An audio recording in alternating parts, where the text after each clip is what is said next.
Everyone, very very good evening. पर्यावरण अध्ययन की स्पेशल क्लास में आप सभी लोगों का बहुत बहुत स्वागत है। आज की इस वीडियो में आप लोगों से मैं पर्यावरण अध्ययन का टेस्ट दूंगा, स्पेशल सीटेट फरवरी 2026 के लिए। फ्रेंड्स, इस टेस्ट में जो टोटल आपके क्वेश्चंस होंगे वो होंगे 30। अगर आप 30 में से 15 से 20 प्रश्न सही कर लेते हैं तो आपकी ईवीएस की तैयारी बहुत अच्छी है। तो चलिए स्टार्ट करते हैं। सबसे पहला प्रश्न आपकी स्क्रीन पे आ गया है।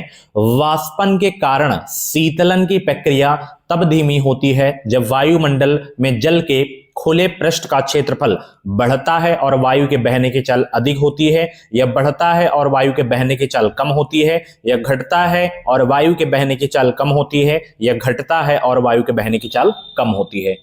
बताइए, अधिक होती है। यहाँ पे चौथा ऑप्शन में दिया गया है। बताइए भाई, पहले प्रश्न का राइट आंसर क्या होगा। गुड इवनिंग सभी को। और आज दोपहर में जो एसएसटी की क्लास हुई है उस क्लास को अगर आप लोग नहीं देखें तो जाके देख लेना, बहुत ही जबरदस्त क्लास हुई है। 60 क्वेश्चंस मैंने कवर किए हैं।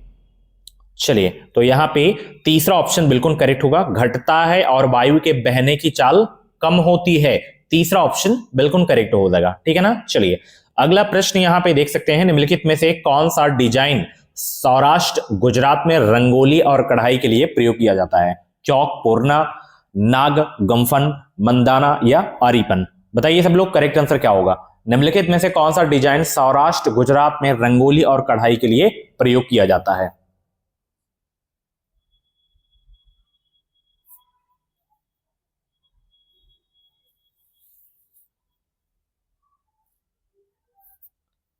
तो यहां पे नाग गम्फन हो जाएगा। ओके, ऑप्शन यहां पे आपका दूसरा वाला बिल्कुल करेक्ट हो जाएगा।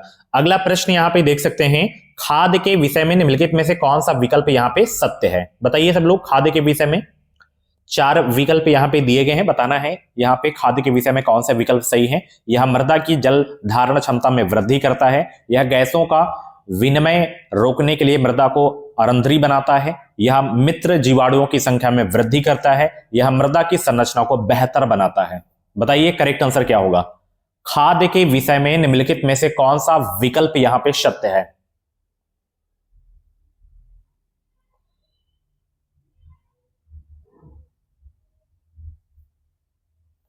यह मृदा की जल धारण क्षमता में वृद्धि करता है, बिल्कुल सही है। यह मित्र जीवाणुओं की संख्या में वृद्धि करता है, यह मृदा की संरचना को बेहतर बनाता है। तो ए सी डी तीसरा ऑप्शन बिल्कुल करेक्ट हो जाएगा। ओके, चलिए अगला प्रश्न यहां पे देख सकते हैं। चौथे प्रश्न का जवाब देने का प्रयास करेंगे। निम्नलिखित में से भारत के संघ शासित प्रदेशों का युगल चुनना है। जम्मू कश्मीर, अंडमान निकोबार द्वीप समूह, नागालैंड और लक्षद्वीप, दिल्ली और मिजोरम, चंडीगढ़ और झारखंड। तो केंद्र शासित प्रदेशों का जो इसमें जो युगल है, पहला वाला है जम्मू कश्मीर और अंडमान निकोबार द्वीप समूह। ऑप्शन पहला बिल्कुल करेक्ट होगा। ये वाला क्वेश्चन 100% एक एग्जाम में पूछा जाता है केंद्र शासित प्रदेश से, ठीक है। चलिए अगला प्रश्न यहाँ पे 5 का जवाब दीजिए। यहाँ पे फटाफट सॉल्व करिए। कक्षा 5 की पाठ्य पुस्तक पर गोलकोंडा किले का एक मानचित्र छपा है। इस मानचित्र के निचले दाहिने भाग पर एक पैमाना दिया गया है जो इस प्रकार है। पैमाना 1 सेंटीमीटर बराबर 110 मीटर है। तो यदि कोई छात्र इस मानचित्र पर फतेह दरवाजा और इब्राहिम बुर्ज के बीच की दूरी 12.9 सेंटीमीटर मापता है तो इन दोनों स्थानों के बीच की वास्तविक दूरी होनी चाहिए कितनी। बताइए सब लोग, करेक्ट आंसर क्या होगा। सभी लोग जवाब देने का प्रयास करेंगे। यहां पे 5 का करेक्ट आंसर क्या हो जाएगा।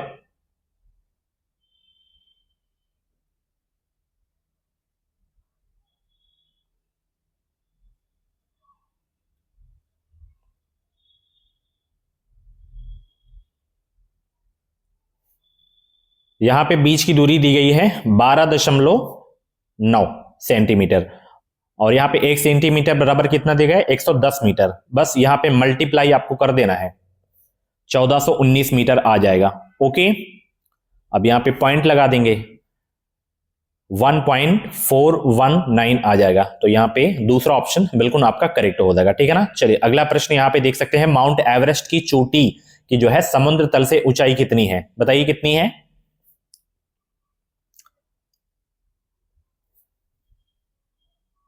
तो 8,848 मीटर होता है। तो लगभग में यहां पे आपका ये वाला आपका सही हो जाएगा, ठीक है ना। चलिए अगला प्रश्न यहां पे देख सकते हैं, 7 का जवाब दीजिए। यहां पे धूम कोहरे के विषय में निम्नलिखित में से कौन सा विकल्प यहां पे सत्य है। बताइए, प्रायः सर्दियों में बनता है, धुएं और कोहरे से बनता है, ओजोन का अपक्षय करता है, दमा और खांसी उत्पन्न करता है। बताइए धूम कोहरे के विषय में निम्नलिखित में से कौन सा विकल्प यहां पे सत्य है?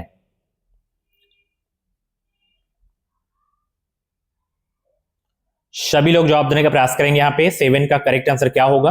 गुड इवनिंग सभी को। सीटेट एग्जाम को पास करना है तो इस चैनल को आप लोग अभी कभी सब्सक्राइब करके साथ ही बेल आइकन को ऑल पे जरूर से जरूर प्रेस कर लेना, ताकि जो भी अपडेट आए क्लासेस हैं नोटिफिकेशन आपको मिलता रहे। तो क्या धूम जो कोहरा होता है ये सर्दियों में बनता है? बिल्कुल सही बात है, पहला सही हो जाएगा यहाँ पे, है ना। उसके बाद धुएं और कोहरे से बनता है, ये भी सही हो जाएगा। क्या ओजोन का अपक्षय करता है? नहीं। दमा एवं खांसी उत्पन्न करता है, ये भी सही होगा। ए बी डी यहाँ पे आपका सही हो जाएगा। तीसरा ऑप्शन बिल्कुल करेक्ट।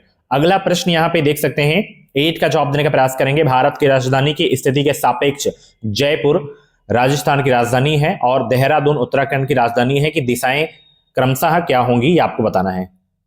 बताइए इनकी दिशाएं क्या होंगी?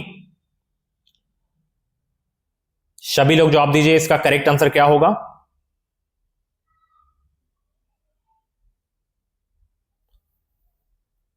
तो इनकी जो दिशाएं होंगी दक्षिण पश्चिम और उत्तर पूर्व हो जाएगा। तीसरा ऑप्शन बिल्कुल करेक्ट हो जाएगा। अगला प्रश्न यहां पे देख सकते हैं, 9 का जवाब देने का प्रयास करेंगे। निम्नलिखित में से पृथक्करण के कौन से क्रियाकलाप प्राथमिक कक्षा में उपयुक्त होंगे?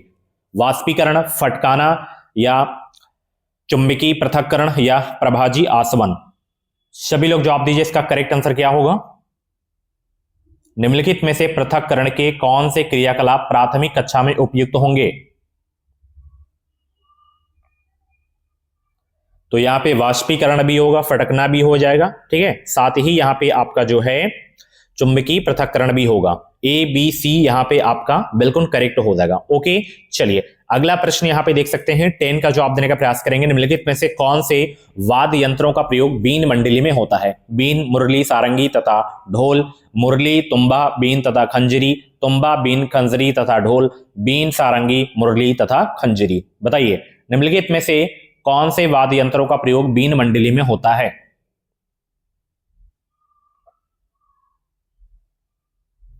तो यहां पे तुम्बा, बीन, खंजरी तथा ढोल हो जाएगा। तीसरा ऑप्शन बिल्कुल करेक्ट हो जाएगा। ओके 11 का जवाब दीजिए। यहां पे वन किसी राष्ट्र की प्राकृतिक संपदा के सूचक होते हैं। वनों के संदर्भ में निम्नलिखित में से कौन सा कथन यहां पे सही है? ये जल चक्र को बनाए या चालू रखने में भूमिका निभाते हैं, ये वृक्षों से ढका हुआ एक छोटा सा क्षेत्र है, ये घरेलू पशुओं के लिए आवास उपलब्ध कराते हैं, ये अनवीकरणीय प्राकृतिक संसाधन है।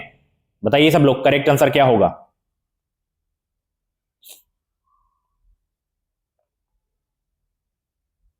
वन किसी राष्ट्र की प्राकृतिक संपदा के सूचक होते हैं। वनों के संदर्भ में निम्नलिखित में से कौन सा कथन यहां पे सही होगा?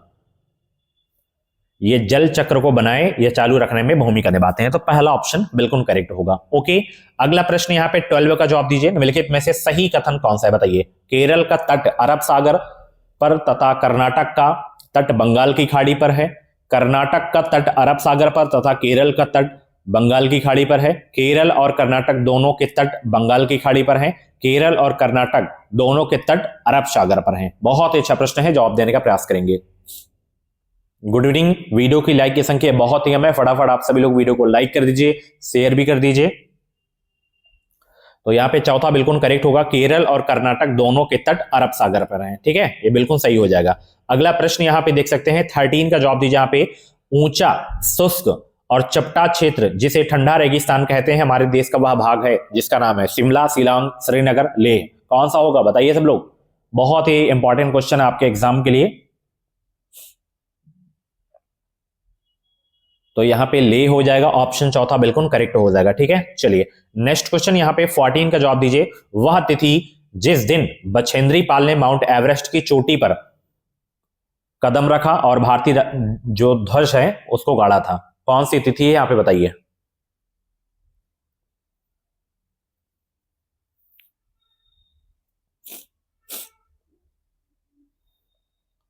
तो वो तिथि है 23 मई 1984। यहां पे पहला ऑप्शन बिल्कुल आपका करेक्ट हो जाएगा। अगला प्रश्न यहां पे 15 का जवाब देने का प्रयास करेंगे। सभी सरकारी अस्पतालों में जो है सांप के द्वारा काटने की दवाई मिलती है, यह किसके द्वारा जो है बनाई जाती है? सांप की झड़ी, सांप के विष, चिचिंडे के पौधे का फूल, चिचिंडी के पौधे का बीज। बताइए।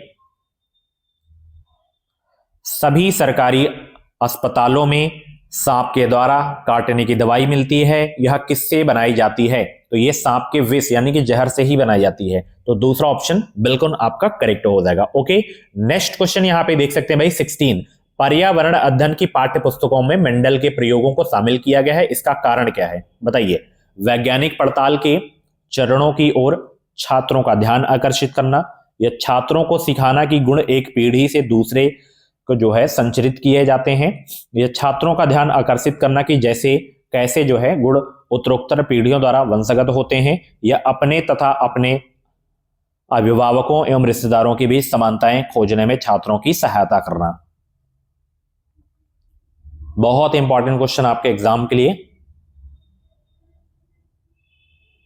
पर्यावरण अध्ययन की पाठ्य पुस्तकों में मेंडल के प्रयोगों को शामिल किया गया है, इसका कारण क्या है? वैज्ञानिक पड़ताल के चरणों की ओर छात्रों का ध्यान आकर्षित करना, साथ ही छात्रों का ध्यान आकर्षित करना कि कैसे गुण उत्तरोत्तर पीढ़ियों द्वारा वंशगत होते हैं। तो ए सी पहला ऑप्शन बिल्कुल करेक्ट होगा। ओके, नेक्स्ट क्वेश्चन यहां पे 17 का जवाब देने का प्रयास करेंगे। नाजली को जो है गुड़ खाना पसंद है। दोपहर में जब उसकी मम्मी सो रही थी तो नाजली रसोई में गई और उसने मम्मी द्वारा छिपाई गई गुड़ की जो है बरनी खोज ली। या सीखने के निम्नलिखित प्रकारों में से कौन सा एक उदाहरण है? शास्त्रीय अनुबंधन, क्रिया प्रसूत अनुबंधन, संज्ञानात्मक अधिगम, यांत्रिक अधिगम। बताइए इसका करेक्ट आंसर क्या होगा?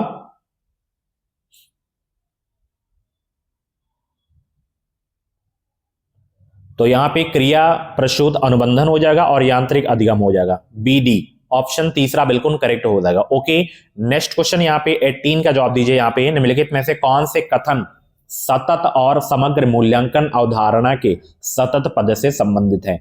वृद्धि और विकास के अभिज्ञात पक्षों का आवधिक मूल्यांकन, या वृद्धि और विकास के पाठ्यचर्चा संबंधी और सहपाठ्य चर्चा संबंधी पक्षों का मूल्यांकन, या अधिगम अंतरालों का निदान और उपचारात्मक उपायों का प्रावधान, या क्षमता और मनोवृत्ति और अभिरुचि का मापन।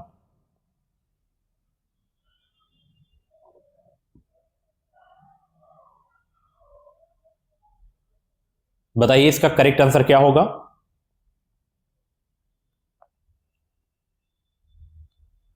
तो यहां पे वृद्धि और विकास के अभिज्ञात पक्षों का आवधिक जो है मूल्यांकन हो जाएगा, साथ ही अधिगम अंतरालों का निदान और उपचारात्मक उपायों का प्रावधान। ठीक है ना, तो ए सी ऑप्शन चौथा बिल्कुल करेक्ट हो जाएगा। ओके, नेक्स्ट क्वेश्चन यहां पे देख सकते हैं 19। पर्यावरण अध्ययन, पर्यावरण का वह अध्ययन है जो संबंधित है हमारे पास पड़ोस से जिसमें हम रहते हैं। इसके अंतर्गत मूल विषय तथा उप विषय होते हैं। निम्नलिखित में से कौन सा मुख्य विषय है? संबंध, पौधे, कार्य एवं खेल कूद, या चीजें जो हम बनाते हैं तथा करते हैं।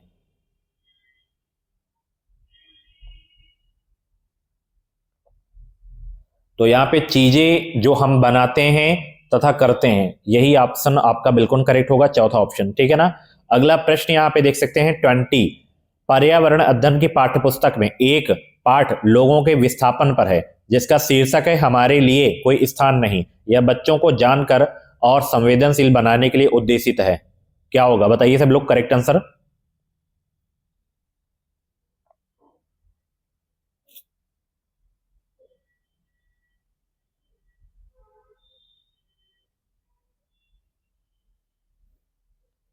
तो यहां पे पहला ही ऑप्शन आपका बिल्कुल करेक्ट होगा। उन लोगों की पीड़ा के बारे में जिन्हें उनकी जन्मभूमि से विकास के नाम पर विस्थापित कर दिया गया है। ठीक है ना, पहला ऑप्शन बिल्कुल करेक्ट होगा। अगला प्रश्न यहां पे देख सकते हैं 21। निम्नलिखित में से कौन से कथन पर्यावरण अध्ययन की कक्षा तीसरी से 5वीं तक की पुस्तकों में ढेर सारे चित्रों को शामिल करने की जो है सर्वाधिक सटीक व्याख्या करते हैं? चित्र बच्चों को आकर्षित करते हैं, बच्चे विकास की मूर्त संक्रियात्मक अवस्था में हैं, बच्चे चित्रों के माध्यम से अवधारणाओं को जल्दी समझते हैं, चित्रों से किताब आकर्षक बनती है।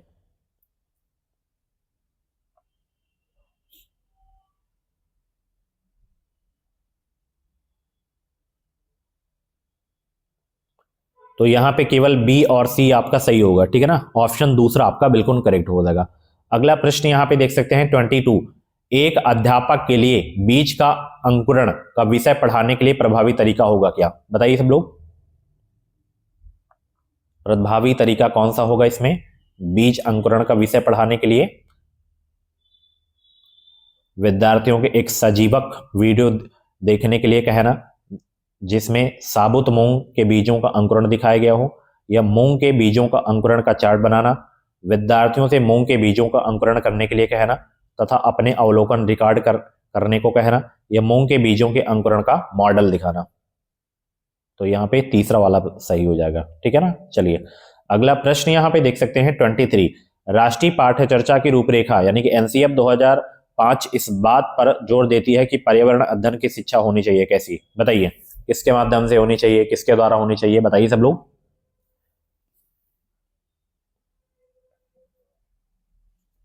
बहुत अच्छे भाई, सभी लोग जवाब दीजिए। एनसीएफ 2005 इस बात पर जोर देती है कि पर्यावरण अध्ययन की शिक्षा होनी चाहिए। हमारे आसपास के वातावरण, प्रकृति और चीजों और लोगों के साथ बातचीत, क्रियाओं और भाषा दोनों के माध्यम से होनी चाहिए। पहला ऑप्शन बिल्कुल करेक्ट हो जाएगा, ठीक है ना। अगला प्रश्न यहाँ पे 24, सबसे उपयुक्त विकल्प से रिक्त स्थान की यहाँ पे पूर्ति कर रहा है। यहाँ पे डैश प्रकृति के प्रत्यक्ष अवलोकन और प्राकृतिक और सामाजिक दुनिया में पैटर्न और प्रक्रियाओं को समझने में युवा दिमाग को शामिल करने का एक माध्यम बनना चाहिए। माता पिता को, या साथियों को, पर्यावरण को, या शिक्षकों को?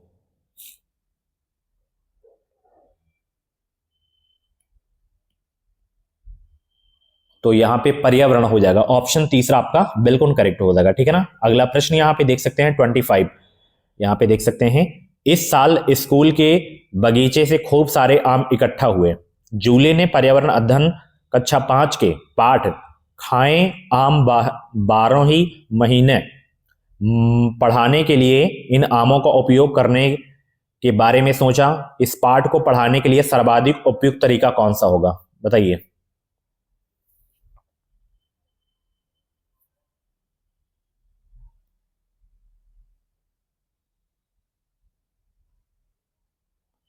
तो इसमें केवल आपका जो है ए और बी वाला सही होगा, ठीक है ना। पहला ऑप्शन बिल्कुल करेक्ट होगा। अगला प्रश्न यहाँ पे 26, पर्यावरण अध्ययन शिक्षण हेतु अध्यापक को निम्नलिखित में से किसका चयन करना चाहिए? बच्चे को अकेले कार्य करने के अवसर प्रदान करें, या बच्चे को जो है कार्य करने में मदद करें, या बच्चों को छोटे समूहों में कार्य करने के अवसर प्रदान करें, या बच्चों को बड़े समूहों में कार्य करने के अवसर प्रदान करें?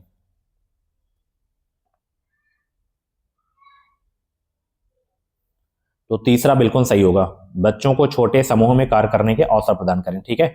अगला प्रश्न यहाँ पे देख सकते हैं 27, कक्षा 3 की पर्यावरण अध्ययन में विषय या पाठ जल में जिन महत्वपूर्ण संप्रत्यों या विषयों पर ध्यान दिया गया है वे हैं कौन से?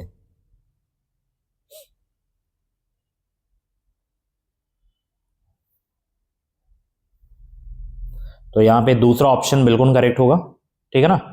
जल के स्थानीय स्रोत, जल के उपयोग, लिंग भूमिका, दूरी के अनुमान, सामाजिक भेदभाव, पीने के लिए स्वच्छ जल। निम्नलिखित में से कौन सी प्रक्रियाएं आकलन की प्रकृति की व्याख्या करती हैं? संवादात्मक, रचनात्मक, योगात्मक, मूल्यांकन?